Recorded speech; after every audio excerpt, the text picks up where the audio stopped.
আমাদের সহকর্মীরা বিভিন্ন জায়গা থেকে যুক্ত হচ্ছেন। দর্শক, বগুড়ায় আমাদের সহকর্মী কাসির তিনি যুক্ত হচ্ছেন। বগুড়ায় কাসিরকে দেখতে পাচ্ছি। কাসির, বগুড়ায় তারেক রহমানের এলাকা।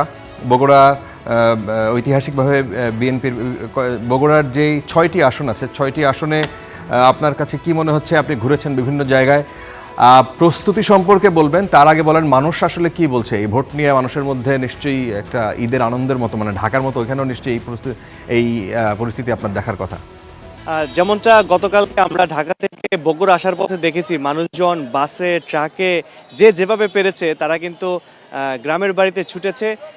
ঈদের যে উৎসব, ঈদের যে আমেজ, সেই আমেজের মতোই তারা ছুটেছে। কারণ হচ্ছে ঈদের ভোটের কারণে লম্বা একটা ছুটি পাওয়া গেছে, ভোট দেওয়ার জন্য তারা ছুটেছে। আজকে সকালে আমি বগুড়া শহরের বিভিন্ন জায়গায় গিয়েছি, এখানেও দেখেছি ঢাকা থেকে ঢাকায় যারা কর্মসূত্রে বা বিভিন্ন সূত্রে যারা ঢাকায় থাকেন তারা এখানে এসেছেন এবং তারা কিন্তু ভোট দেওয়ার জন্য এসেছেন। আমি সকাল থেকে বেশ কয়েকজন ভোটারের সঙ্গে কথা বলেছি, তারা বিভিন্ন বয়সের।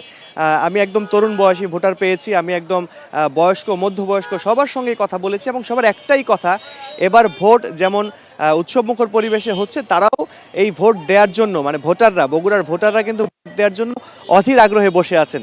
তবে এই সব বিষয় নিয়ে, এসব বিষয় ছাপিয়ে কিন্তু একটা বিষয় নিয়ে আলোচনা হচ্ছে বগুড়ার বিভিন্ন জায়গায়।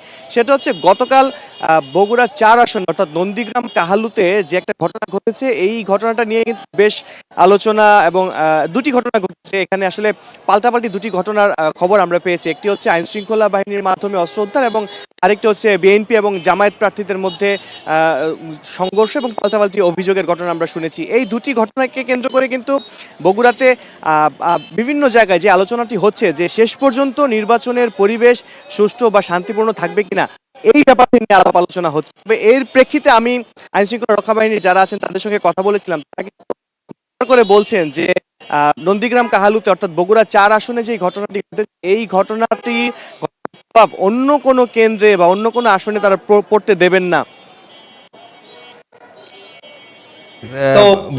বগুড়ায় যে 7টি আসন আছে, এই 7টি আসনে আমরাও খোঁজখবর রাখছিলাম। 7টি আসন, মানে এই 7টি জায়গায় প্রতিদ্বন্দ্বিতাপূর্ণ নির্বাচন হবে বলে আভাস পাওয়া যাচ্ছে মানুষের মধ্যে। আপনি যে শঙ্কার কথা বলছিলেন, এই শঙ্কা আসলে মানুষের মধ্যে এখনও আছে, যে আগে থেকেই শঙ্কা ছিল যে এই নির্বাচনটা শেষ পর্যন্ত হয় কিনা। কিন্তু নির্বাচন যেহেতু হয়েই যাচ্ছে, শেষ পর্যন্ত হয়েই যাচ্ছে, সুতরাং এই শঙ্কার জায়গাটা নির্বাচনের ফলাফল ঘোষণার আগ পর্যন্ত মানুষের মন থেকে হয়তো যাবে না। কিন্তু ওভারঅল মানুষের মধ্যে কি মনে হচ্ছে, সেখানে কারা জিতবে বলে বেশিরভাগ মানুষ মনে করে? যেমনটা আপনি বলছেন, বিএনপির একটা ঘাঁটি দুর্গ, যদি আমি বগুড়াকে, তাহলে কিন্তু ভুল হবে না।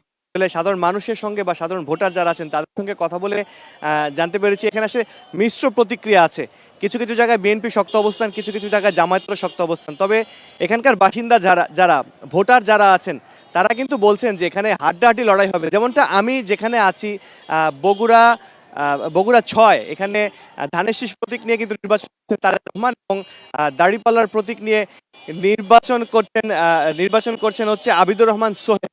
এখানে এই আসনটাতে তারেক রহমান হেভিওয়েট প্রার্থী হলেও দাড়িপাল্লার প্রার্থীকেও কিন্তু ফেলে দিচ্ছেন না। তবে হাড্ডাহাড্ডি লড়াই আশঙ্কা বা হাড্ডাহাড্ডি লড়াইয়ের কথা বলছেন এখানকার ভোটাররা। সাথে বগুড়া থেকে যুক্ত হয়েছিলেন।